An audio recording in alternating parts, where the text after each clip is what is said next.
Okay, so what do you mean by ericture?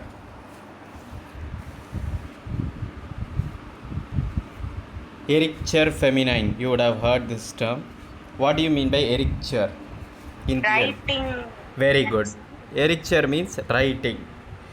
Okay. Okay. Who was actually the spearhead of it?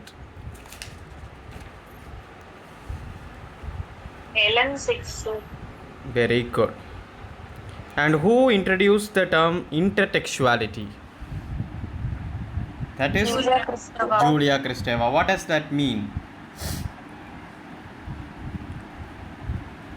Multiplicity of voices, so one or more voices in Actually, multiple voices in a text is polyphony. Literally everything will be similar. Okay. Polyphony was introduced by Mikhail Bakhtin. Good. And this is also a similar one, but it means that not multiple voices. A text is made up of multiple texts. That's A the text within a text. a text within a text, we can say like that. A meta text, we can say. So those things can be possible. Okay. And then okay, who wrote Pleasures of the Text? Parts. Roland Barthes. In that he says, a writable text. What is a writable text and what is a readable text?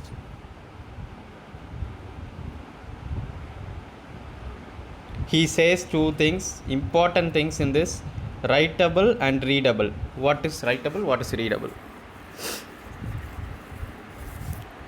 Readerly text is actually the it is actually passive consumers. Okay.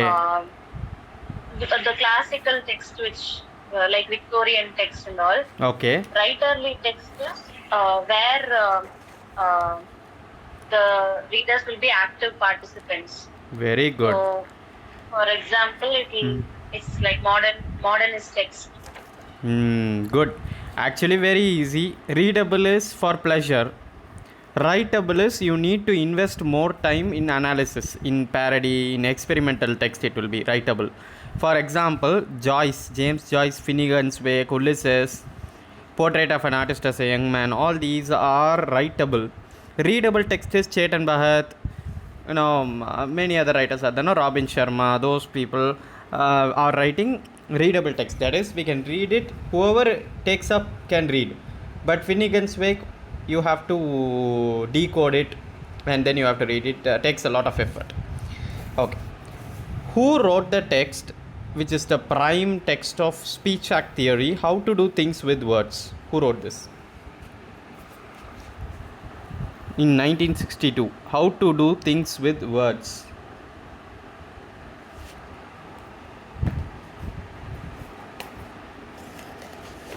Very important person in speech act theory, I could say this.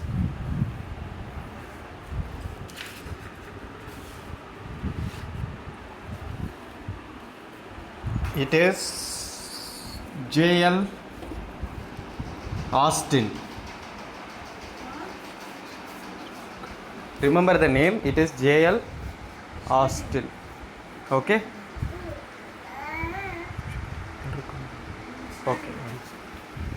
Okay, so and the next question is, he has talked about 3 types of speech acts.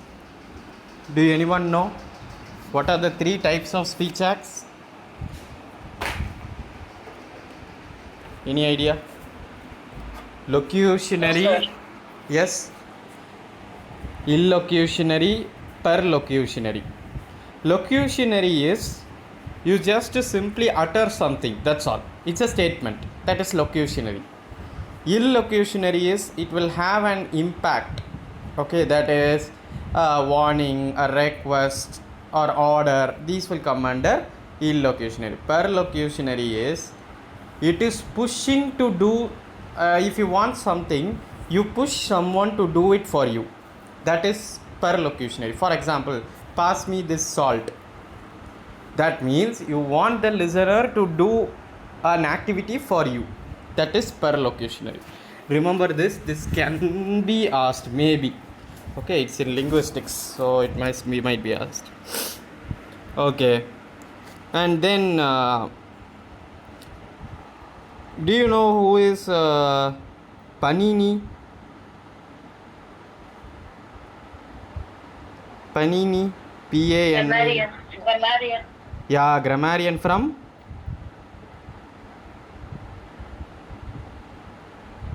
India. Okay, and who is famous for generative grammar? Transformative generative grammar, TGG. Who is famous for it? The famous historian.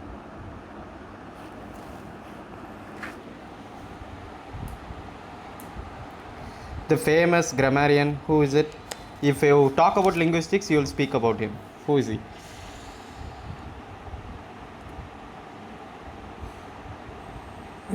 Come on. The only prominent linguist you know. If you can put it this way. Noam Noam Chomsky. Chomsky. And whose concepts are lang, parole, signifier, signified? Sure. Saussure. Who is considered as the founding father of modern linguistics and semiology?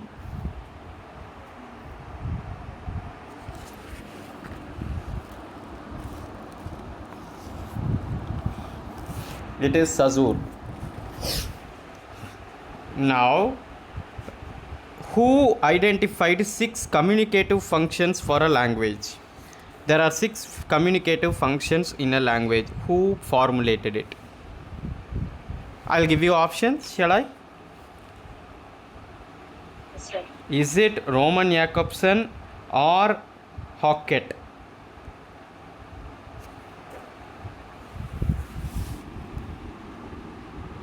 Give a try, that's it.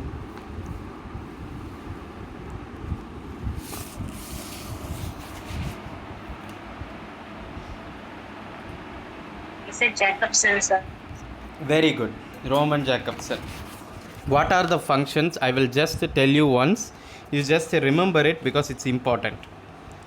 Referential function, poetic function, emotive function, conative function, phatic function, metalingual function. Should I repeat once more?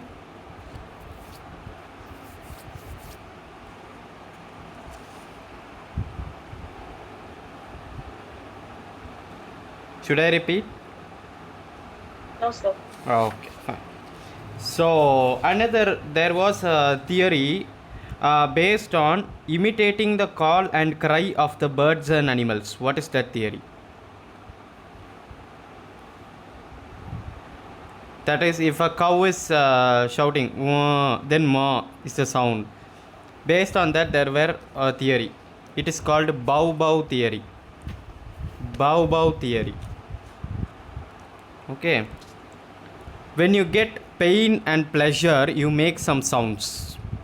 During pain, you will have a sound. Pleasure, you will have a sound. And the emotions that go with it. That theory is called poo theory. Poo theory. Okay. And the next one is, around the people, not only animals and birds, but among the people and around the people, all the sounds were recorded. That is called ding dong theory. These are all early theories. Okay. Ding dong theory. Okay. And the next one is, there are 5 theories. Okay, I have completed 3. Fourth one is Yohe-ho theory. Yohe-ho theory is that is the language that emerged from the rhythm. People speak in a particular pitch. The stress, the accent, all those were recorded and a rhythm was formed. So based on that, a theory was formulated, and that is called Yohe-ho theory. And the last one is Tata theory. Tata theory is very simple. It was introduced by Paget. He is a very important linguist. Richard Paget. That is, Manually you will show some gestures, right? That gestures were recorded in the language. That is called Tata theory. Tata means you today say Tata, no, as a gesture. Why? It originated here. Tata theory by Richard Paget. Okay. Today I have started with linguistics, so I will complete a little. Okay. And which family does English belong to? In the language family is closely related to English. There are many language sets, right? Indo-European, Indo-Aryan, Dravidian. Which among this? Which one?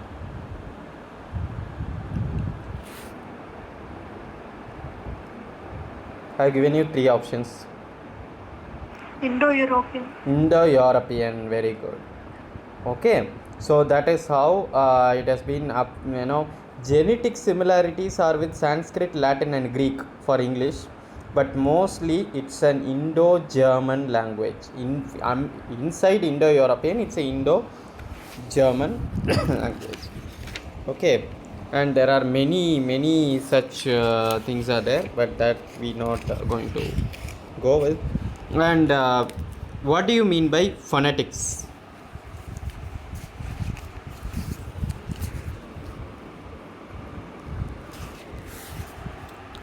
Study of, just a recap, that's all. Study of Speech sounds. very good. Study of speech sounds. What is phonology? Phonetics is different, phonology is different. Both are studying speech, but what's the difference?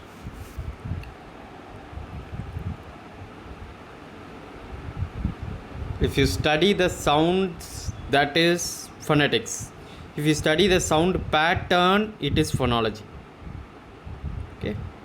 If you study the word structure, then it is called, what is the basic minimum unit of a language? Phoneme. Phoneme in sounds. In words, very good, you are near. Phoneme is the basic unit of a sound. Of a word, Morpheme. very good, morpheme. Now what is the study of word structure? Morphology. Morphology. See, remember these carefully because question will be confusing. Okay. And then studying word pattern is called syntax. Studying the meaning of words, Semantics. okay, very good. Studying the context where the language is used, it is, that is the context where you speak, that is important. Then it is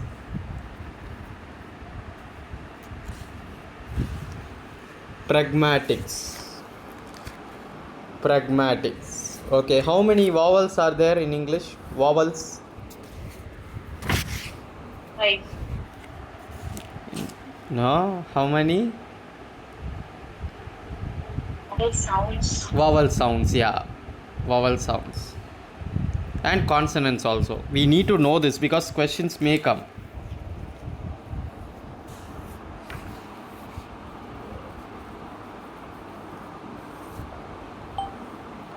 Vowels is 20 sounds. Very good.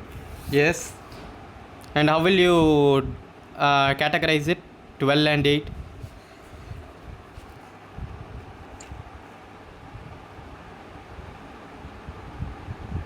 Phonotongues, diphthongs. Yes, ma? Diphthongs and Very good. Diphthongs and pure vowels. Very good. Okay, so what are the diphthongs? 8 diphthongs are there, 12 pure vowels. How many consonants in English? 24. 24. Okay, right. So totally sounds are 44. Okay. Okay. What is a variant form of a morpheme? What is the variant form of a morpheme? Like for example, for a plural morpheme, I will say that sa, za, is are the variants. What is this called? There's a term.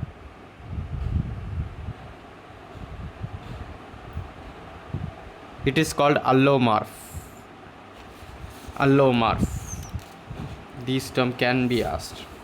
Okay, if a consonant sound is repeated in a sentence, it is called figure of speech. Repetition of, yes, alliteration. Good. If a vowel sound is repeated,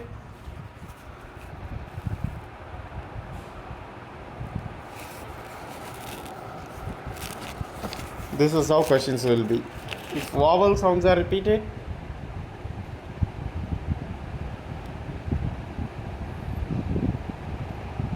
assonance. Assonance. What are bound morphemes and what are free morphemes?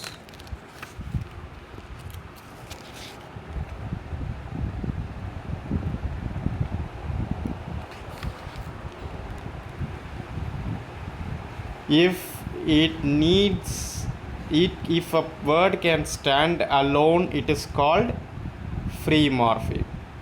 If a word cannot, morpheme cannot stand alone, then it is called bound morpheme. For example, boy is a free morpheme because boy can stand alone, but at the same time boys, in boys we are separating it into boy and sa, and that sa cannot stand alone, it becomes a suffix, so it doesn't give meaning. So sa is a bound morpheme.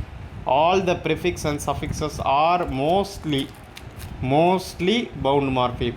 For example, if you say incapable, in has meaning, capable has meaning. In this case, both are free morphemes. Got it now? Okay.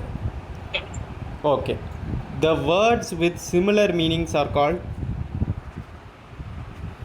words with similar meanings. It's very easy. I'm just asking it in a definition form. Words that have similar meaning. It's very easy. From Synonyms. synonyms. Words with opposite meanings? Antonyms. Antonyms. Okay. And then peacock is the subversive usage of the umbrella term called bird. What is this called? Similar to. No, actually that is little different. I'll explain it. Now peacock comes into the category of a bird. Rose comes into the category of a flower. This is called hyponym, hypernym. Hypernym is bird, hyponym is peacock. Got it? This is called homonym, hypernym. Just remember these. And then you were talking Can you about. please repeat it again, sir? The hyponym and hypernym. Yeah, Once again. sure.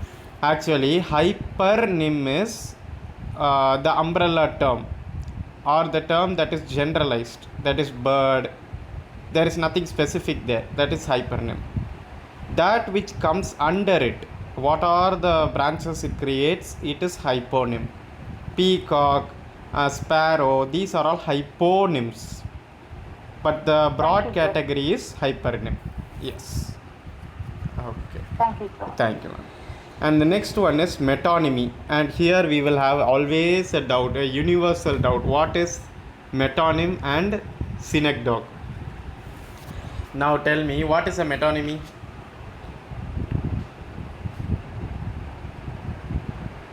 More similar to hyponym and hypernym, metonymy is. Okay. But it will be a little bit different in case of representing one instead of the other. For example, how many hands are here? If I am asking, what will be the, what am I meaning here?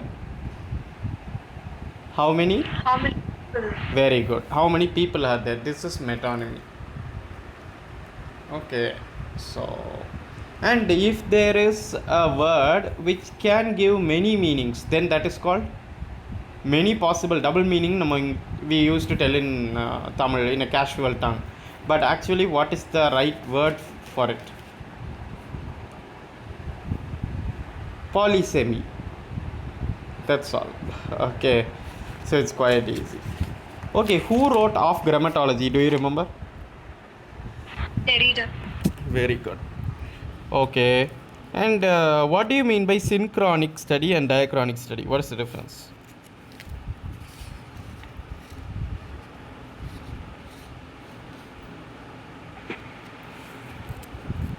Synchronic is the present meaning, diachronic is the history.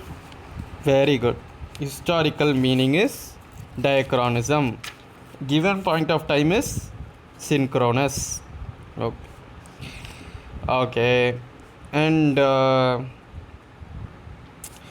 actually, Bloomfield was a pioneer before. There are some people you should know. Okay, I will tell the names of the linguists. You can study when you are free. One is Sapir. Sapir is an important anthropologist and also a linguist. Leonard Bloomfield is very important. Edward Sapir. Okay, his full name is Edward Sapir. Leonard Bloomfield. Benjamin Lee Whorf. Okay, then Franz Boas. Charles Hockett. Okay, these are some important writers, and one more is there. Halliday is there, Skinner is there. These people are also important, but just to know about who they are, that's important. For example, maybe Theory of the Aspects of Syntax is a book written by. Syntactic Structures is a book written by. இது ரெண்டுமே எழுதுனது Chomsky, where he talks about generative grammar. Okay, syntactic structures, theory and aspect of syntax.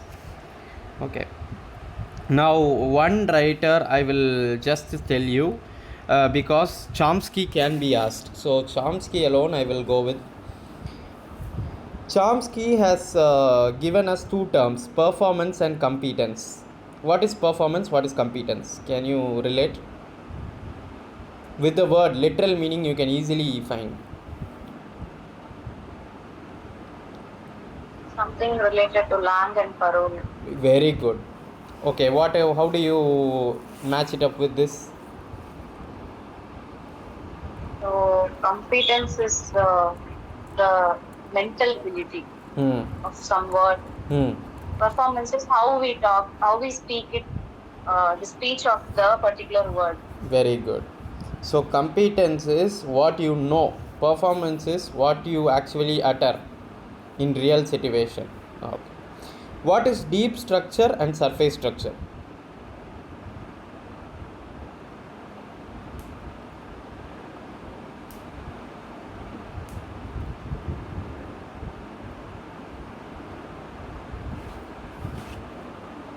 Deep structure and surface structures. Indicative and connotative meanings. Yeah, literally. Any other correlations possible? Surface structure is just seeing the outward what it tries to convey. Deep structure is an abstract representation. That is, it can be analyzed, reinterpreted, reanalyzed. So that is deep structure. This was also given by Chomsky. Okay, and he has talked about many things, but these are very, very important actually. Okay, rules of transformation. That is very simple. According to him, a sentence can generate different varieties of sentence with minor changes. And he has also talked about LAD, language acquisition device, that every native speaker carries, and that's why he never wants to learn the rule of the grammar, but automatically he acquires it. So that is what he has talked about. Okay. All right. So with this, there are many, but I am actually stopping here because phrase structures, do you know? NP, VP, those are the phrase structures. Okay. That is enough, I think, for you. And we will move on to literature. Shall I ask chronology now? Or chronology will take to the next session? Now shall we go for some MCQs, normal MCQs? Yeah. Which one you prefer? MCQs. MCQs. Better. Okay. I'll go with MCQs now. Okay. Who wrote I will better ask like this. Okay. This might be asked. So you know yesterday that who started Tatler? Steele. Very good. Steel. From which year till which year it lasted?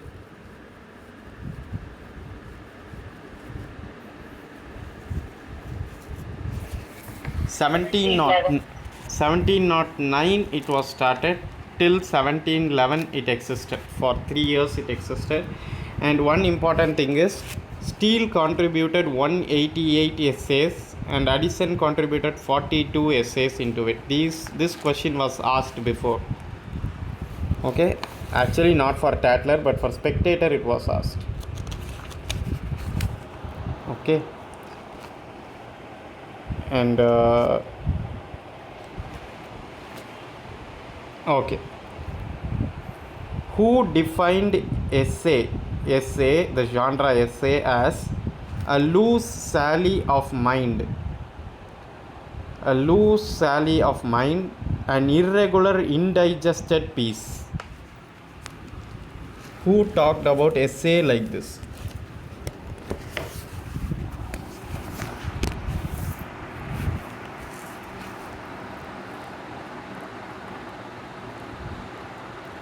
I'll give you options. If you need, you can ask.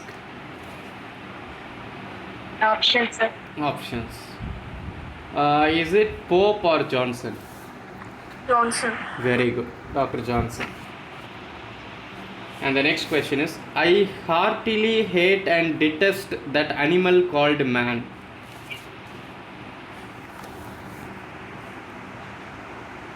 Who told this quote?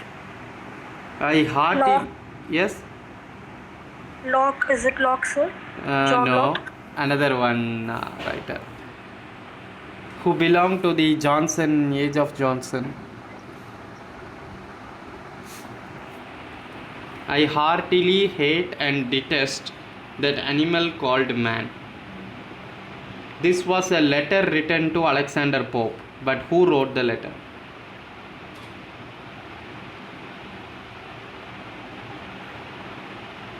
Who wrote A Tale of a Tub?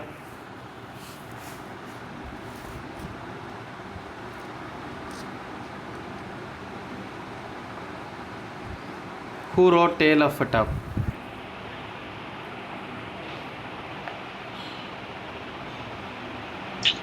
Jonathan Swift. Very good, Jonathan Swift. And this work was called as, that is the Tale of a Tub, was actually called as Written for the Universal Improvement of Mankind. That was the subtitle actually. Okay, next one. And remember one more thing. Steele also started some more journals. The Guardian, the Englishman, the Reader. These are some journals started by Steele. Okay, where do you find the characters Uncle Toby and Corporal Trim? If you need options, I'll give.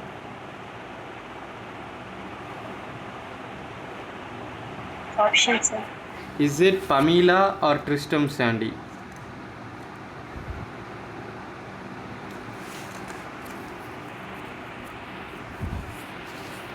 Is it Tristram Shandy, sir? Tristram Shandy. Who wrote Tristram Shandy? Who wrote Tristram Shandy?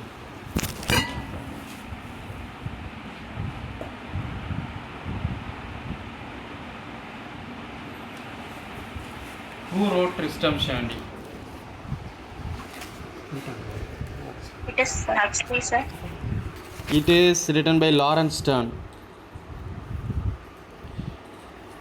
Okay, and the next question is, the proper study of mankind is man. Who told this?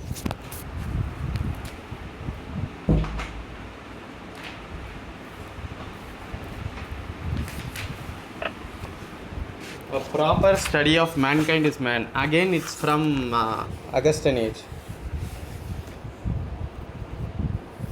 Who talked about man actually in this age? That's all. You should start relating. Is it Pope, sir? Yes, Pope. What work it must be? Criticism on man? Essay on man. Okay. Very good. Okay. Swift also was in charge of a Tory journal. It is called the Examiner. Okay, keep it in mind. Okay, who is the patron of Swift?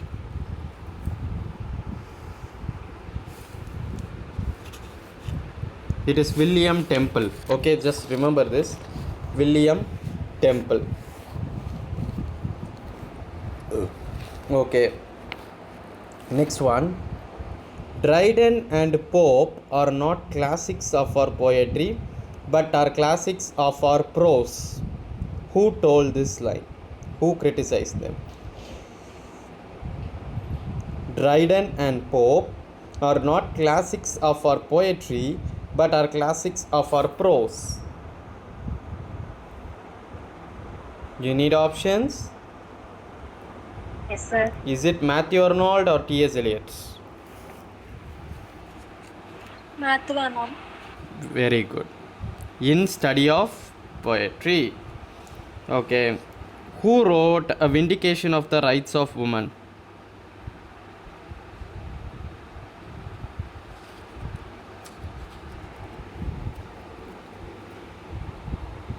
Mary?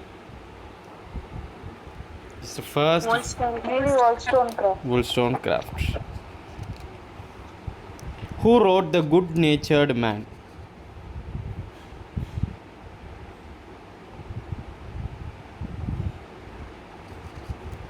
It is the story of Mr. Honeywood and Croker. You know him very well. Goldsmith. Goldsmith, Oliver Goldsmith. Who wrote Beggar's Opera?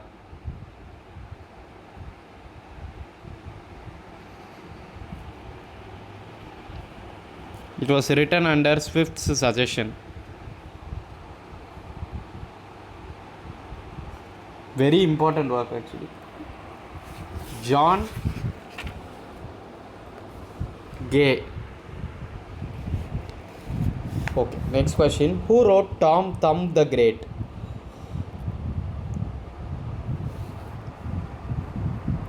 Tom Thumb the Great.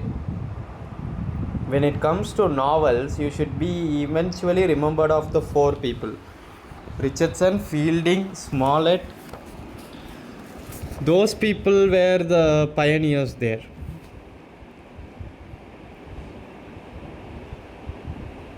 Henry Fielding. Okay. Next one. Irene, Irene. Irene is a tragedy written by. It's a historical tragedy. If you need options, I'll give. Irene is a historical tragedy written by. Johnson. Very good, Johnson. Next. Who wrote Cato? Cato. It's a tragedy again. But the one who wrote it is an essayist. This is the clue.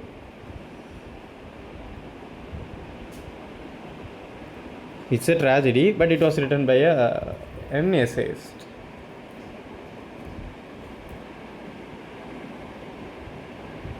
Options, sir. Options are Addison or Steele. Anyone.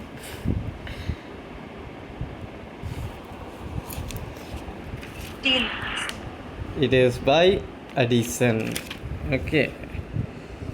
All right. The curfew tolls the knell of parting day. Which poem begins with this line? The curfew tolls the knell of parting day.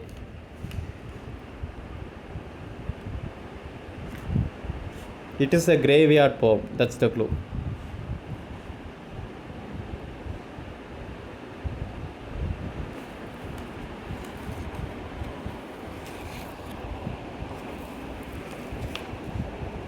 It's easy. Which is the famous graveyard poem?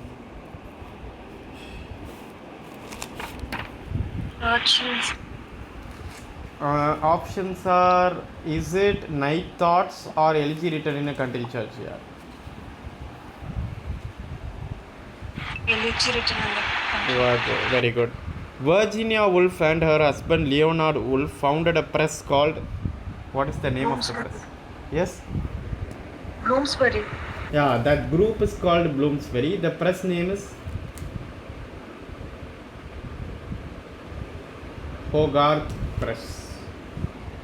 Hogarth Press. Which of James Joyce's work is called published as in the title Work in Progress?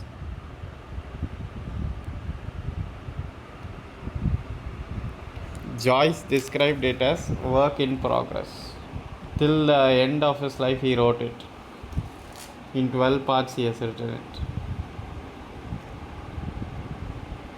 Finnegan's Wake. Remember this? Finnegan's Wake. Okay. And then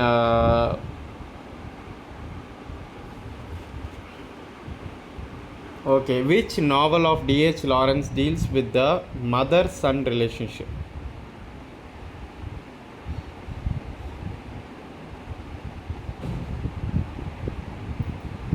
Sons and Lovers. Very good, Sons and Lovers. Okay, which writer quoted like this? I quote, I believe that all novels deal with character, and that is to express character, not to preach doctrines, sing songs, or celebrate the glories of British Empire. Who told this? She is a woman writer.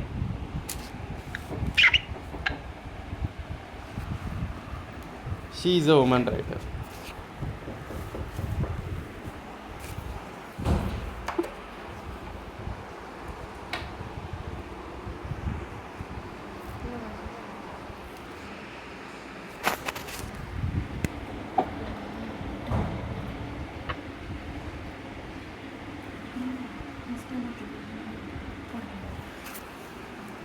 Okay.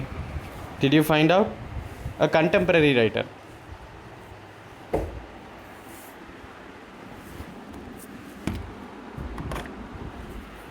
Who it is?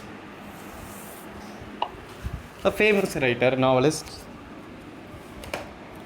Virginia Woolf. Okay.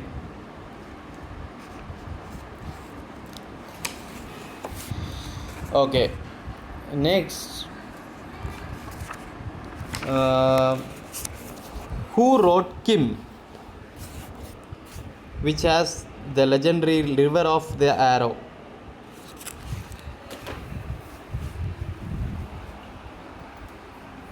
Kim. It's a very famous novel. And I will give you a clue. This person has won the first Nobel Prize and also the youngest to win the Nobel Prize. Who is he? Kipling. Very good. Rudyard Kipling. Okay. And then next one.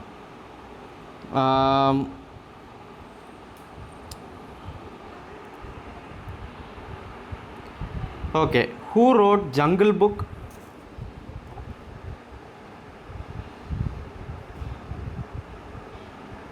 Very easy.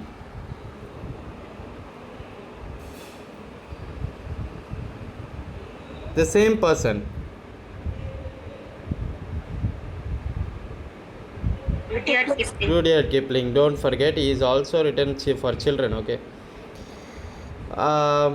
E.M. Forster. Hope you know him. His first published novel is. It features Lilia Harrington. His first novel, E.M. Forster. A very famous line that is taken from Pope. That is his title of the novel. It is where Angels Fear to Tread. very good. Where angels fear to tread. And he has also written other works. Rome with a View. And after coming to India, he has written Morris. Remember this. A Passage to India is very famous. And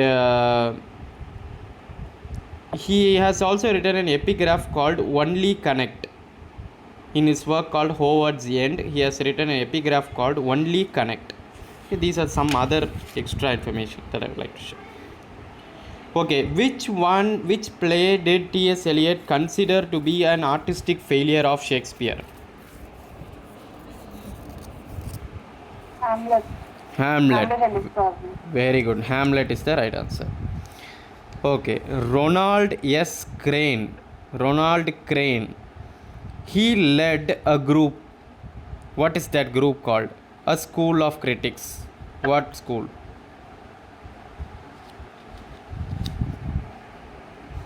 Ronald S. Crane. Okay, I'll give you a clue.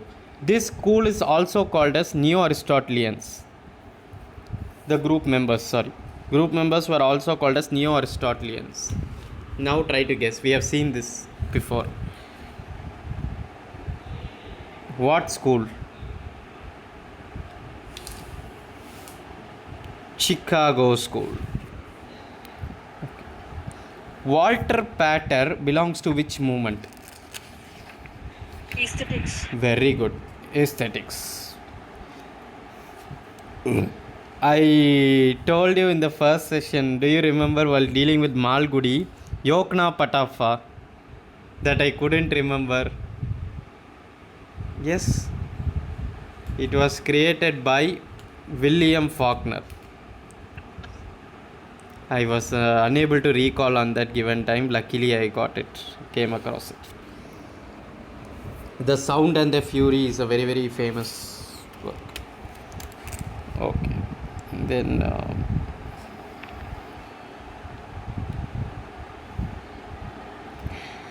okay, who founded Irish National Literary Society? It's very easy. You can easily guess.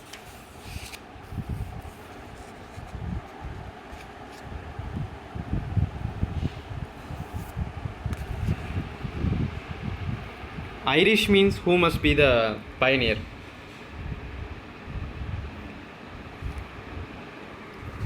He is the only person. Seamus Heaney. Another one who was very much interested in Irish theatre and everything. He co-founded Abbey Theatre. Who is he? He wrote Second Coming. W.B. Yeats. W.B. Yeats. Okay, good. Okay. The Sea and the Mirror, written by W.H. Auden, is a response to which work of Shakespeare?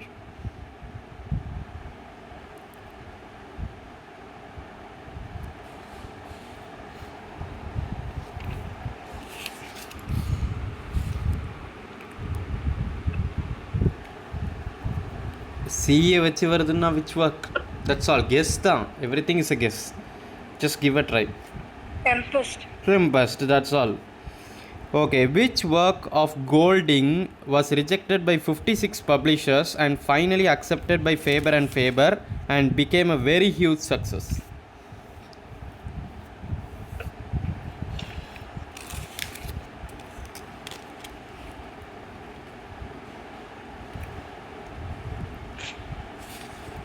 Golding ஓட ஒரு famous work என்னது? That's all. Just think in that way.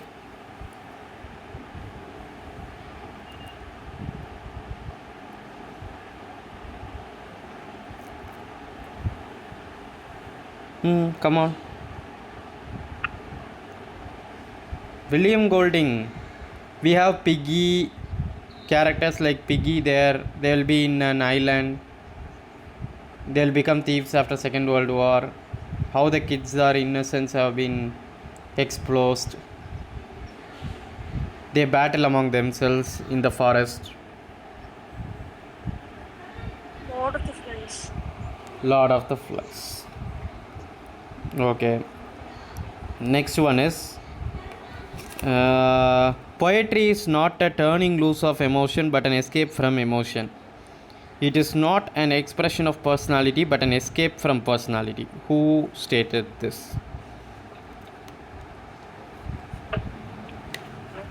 Yes. Did anyone answer? Is it Wordsworth, sir? No.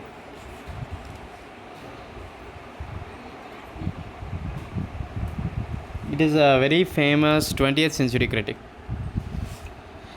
Is it related to impersonality, sir? Yes. T.S. Eliot. T.S. Eliot. That's all. The connectivity matters. That's it. Good. Well done.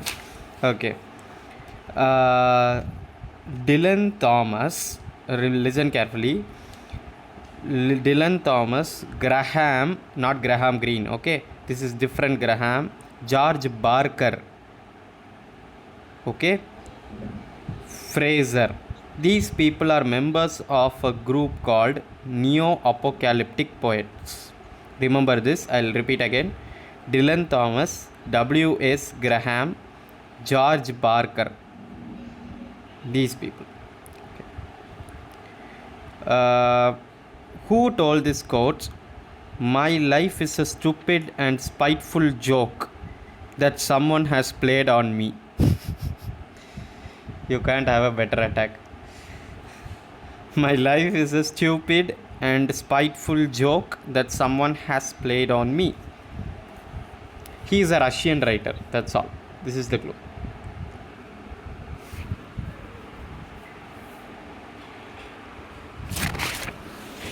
It is a part of an autobiography.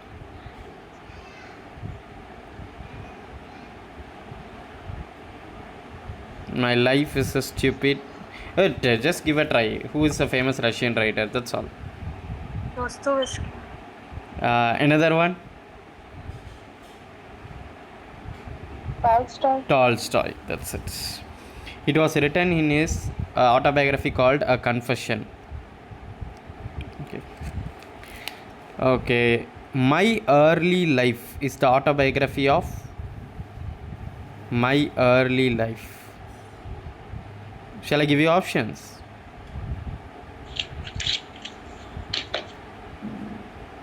Should Yes, I? sir. Okay. Is it Arnold Bennett or Winston Churchill? Churchill. Churchill. Good.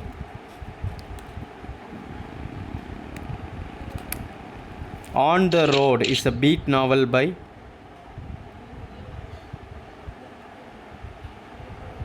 Jack Kerouac.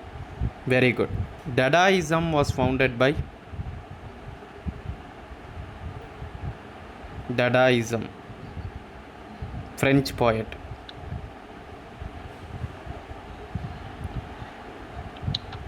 Tristan Zara. Tristan Zara. Poetry makes nothing happen. Who told this? Poetry makes nothing happen.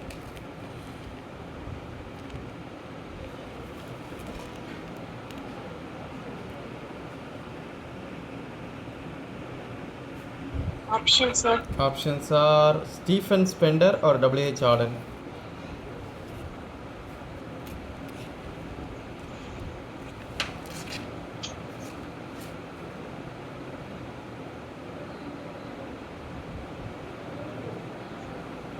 Arden. Auden, very good.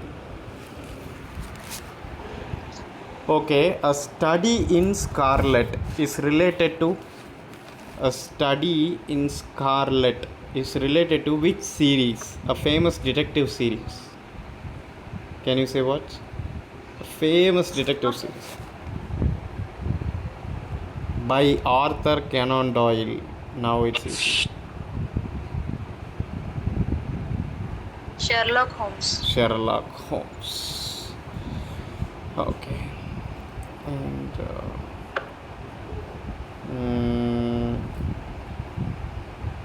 okay, fine.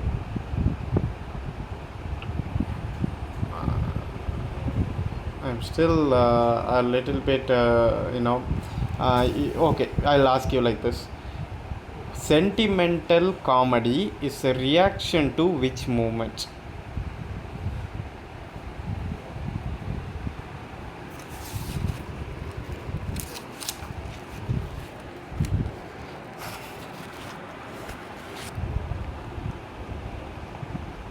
Sentimental comedy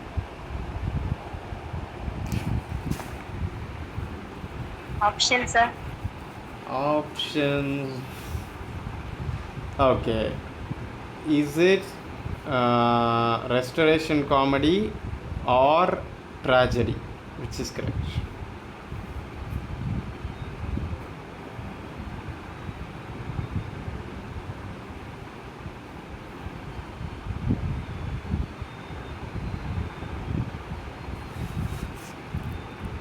Come on.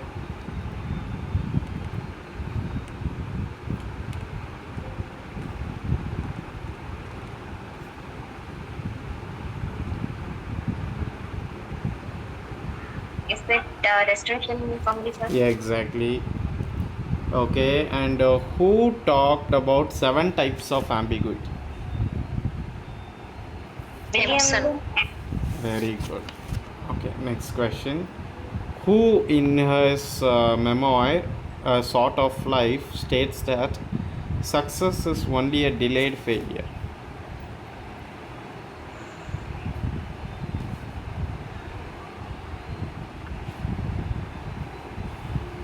Option, sir. Options are William Golding, Graham Greene.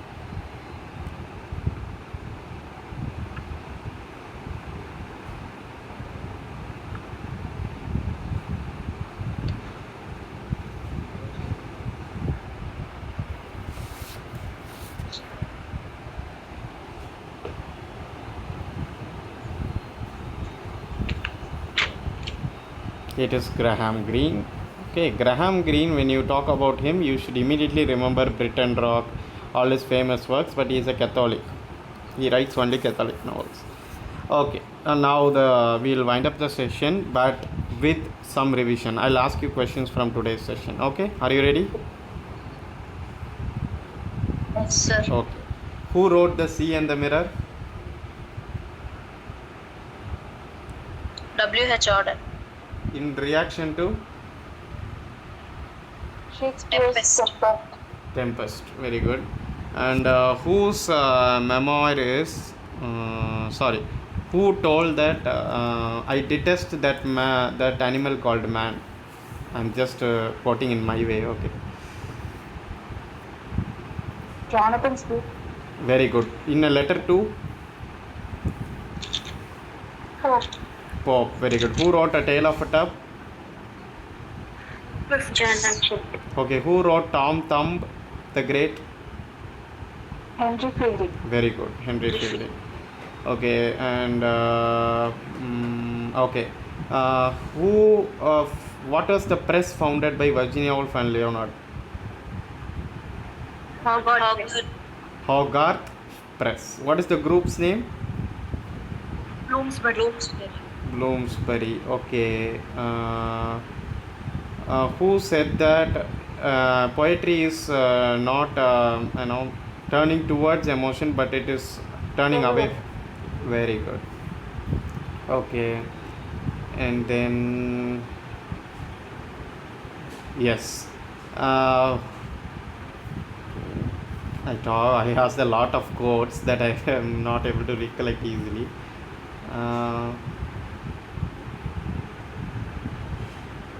Maybe 2 or 3 questions. Okay, who won the Nobel Prize, initial Nobel Prize? He is the author of Kim. Kipling. Rudyard Kipling. He has also written a children book called Jungle Book. Okay. Who wrote the epigraph Only Connect?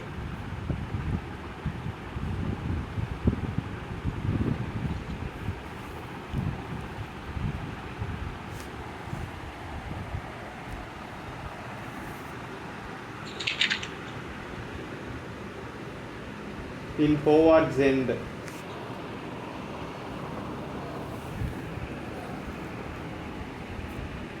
E.M. Foster. E.M. Foster. E.M. Foster. Okay, and the final question.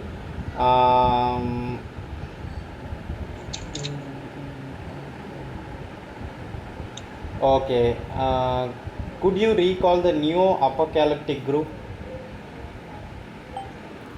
Dylan Thomas. Okay, good. George Baker, Okay, Fraser, and Graham.